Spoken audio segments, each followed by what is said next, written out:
Narrated Al-Mughira, the Prophet, peace be upon him, said, Allah has forbidden you, 1. To be undutiful to your mothers, 2. To withhold what you should give, or 3. Demand what you do not deserve, and 4. To bury your daughters alive. And Allah has disliked that A. You talk too much about others, B. Ask too many questions in religion, or C. Waste your property. Sahih al-Bukhari, Book 73 Hadith 6। अल-मुगीरा से रिवायत है, पैगंबर उन पर शांति हो ने कहा, अल्लाह ने तुम्हें मना किया है, 1. अपनी माताओं के प्रति कर्तव्यहीन होने के लिए, 2.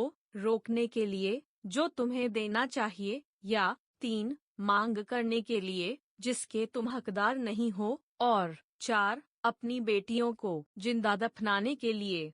और अल्लाह को यह पसंद नहीं है कि आप दूसरों के बारे में बहुत अधिक बात करते हैं, बी बहुत सारे प्रश्न पूछते हैं धर्म में, या सी अपनी संपत्ति बर्बाद करते हैं। साहिह अल बुखारी पुस्तक 73 हदीस 6।